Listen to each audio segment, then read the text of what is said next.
Hi mga ka-fam! Welcome back to our channel where we bring you the latest family updates from your favorite Filipino celebrities. Oh, wait.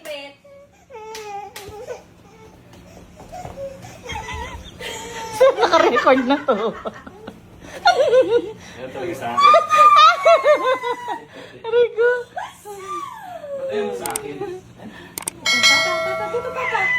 Papa. Ikaw talaga ayaw mo talaga sa akin. Oh, to papa. Oh, hug mo papa. Hug papa. Ayaw mo talaga sa akin. Oh, kiss mo na papa. Oh, kiss. Hi everyone! Okay, so many asking for an update about my soft wave treatment at Camiseta Skin Clinic, which I did 2 days ago. So actually, I'm very happy with the results. I have already noticed visible results after 2 days, pero I know this will improve over time pa.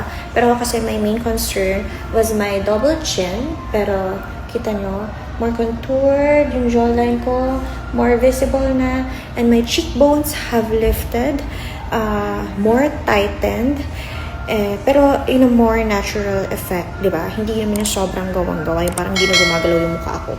And of course, the main goal of soft wave is to reduce the fine lines and wrinkles. So, ayan. Pero wag naman masyado para maka-acting pa din tayo.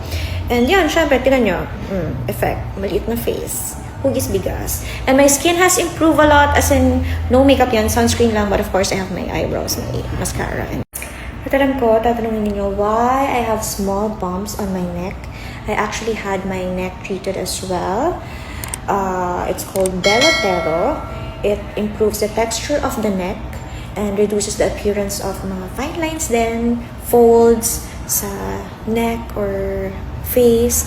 Pero ako, I had my neck treated kasi napansin ko na talaga sa pictures and videos, grabe, ang dami ng linya ng leeg ko. Sign of aging. Because I'm turning 36 next month. So, tumatanda na tayo. Pero dapat pabato tayo ng pabato.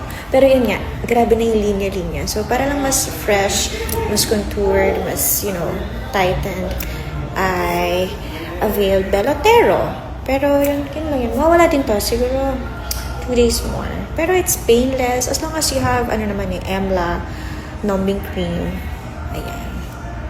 Even the soft wave, painless, no downtime, no scars, no whatever. Don't forget to hit the subscribe button for more updates.